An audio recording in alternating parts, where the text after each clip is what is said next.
Halo teman-teman. Nah, di video sebelumnya kan kita udah ngebahas nih psikologi dakwah secara umum. Sekarang kita akan ngebahas konsep psikologi mengenai manusia. Manusia dalam pandangan psikologi adalah makhluk yang memiliki dua dimensi yang menyatu, yakni jiwa dan raga, psiko dan psikis. Jiwa itu abstrak, berada dalam raga. Selama ia berada dan menyatu dengan raga, menjadi satu kesatuan yang disebut individu. Maka selama itu pula ia disebut manusia. Bila keduanya telah berpisah, jiwa atau psikonya meninggalkan raga atau fisik, maka jiwanya tetap abstrak, sedangkan fisiknya disebut mantan manusia atau mayat.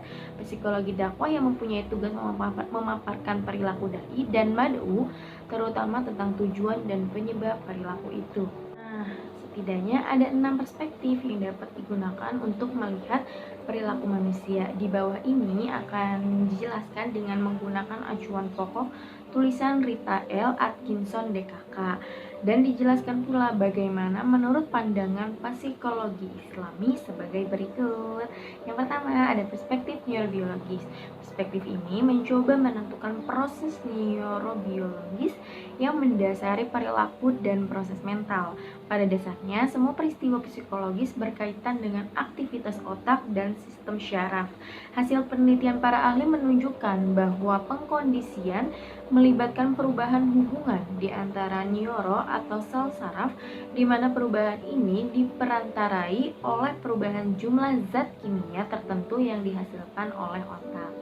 Penelitian lainnya menjelaskan bahwa terdapat daerah tertentu di otak yang apabila dirangsang dengan listrik akan menghasilkan obesitas atau perilaku makan yang berlebihan. Dan daerah otak lainnya jika dirangsang akan menghasilkan perilaku agresif. Hal ini menunjukkan bahwa biologi mengkontribusikan motif dan emosi manusia.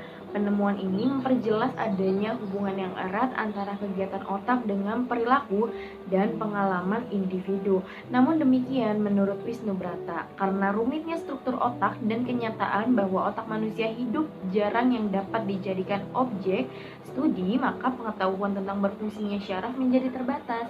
Jadi tidak layak untuk melakukan studi tentang manusia yang semata-mata berdasarkan pada perspektif neurobiologis. Nah, yang selanjutnya ada perspektif behavioral. Perspektif behavioral ini lebih menekankan pada perilaku individu daripada otak dan sistem syaraf. Dalam pandangannya bahwa perilaku harus menjadi satu-satunya masalah utama dalam psikologi. Salah satu cabang dalam perspektif ini adalah psikologi stimulus respon atau SR. TA mempelajari stimuli yang relevan di lingkungan dan respon yang ditimbulkan stimuli tersebut. Perspektif behavioral ini tidak memperhatikan proses mental individual, ia tidak memperhatikan tentang proses mental yang terjadi antara stimulus dan respon. Namun demikian, psikologi SR masih memiliki pengaruh yang besar. 3. Ada perspektif kognitif. Perspektif kognitif menyatakan bahwa manusia tidak hanya merupakan reseptor yang pasif terhadap stimuli. Pikiran manusia secara aktif memproses informasi yang diterima, mengubahnya menjadi bentuk dan kategori baru, menyimpannya ke dalam ingatan dan direproduksikan jika diperlukan. Ini menurut Wisnubrata. Perspektif ini sebagai reaksi terhadap sempitnya pandangan psikologi SR. Perilaku dipahami dalam bentuk stimulus dan respon adalah benar jika itu perilaku dalam bentuk yang sederhana, tetapi perilaku manusia tidak sesederhana itu. 4. Ada perspektif psikoanalitik. Psikoanalitik ini dikembangkan oleh Sigmund Freud.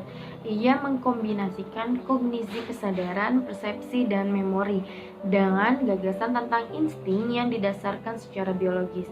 Asumsi dasar teorinya adalah bahwa sebagian besar perilaku manusia berasal dari proses bawah sadar. Proses bawah sadar itu di dalamnya termasuk keyakinan, rasa takut, dan keinginan yang tidak disadari. Freud yakin bahwa semua perilaku manusia memiliki suatu penyebab yang lebih sering ditimbulkan oleh motif bawah sadar daripada oleh penalaran rasional. Ia yakin pula bahwa sifat manusia pada dasarnya negatif. Manusia didorong oleh insting dasarnya yang sama dengan insting hewan. Karena sifat manusia itu negatif dan agresif merupakan naluri dasar, maka Freud pesimis terhadap kemungkinan manusia dapat hidup bersama secara damai.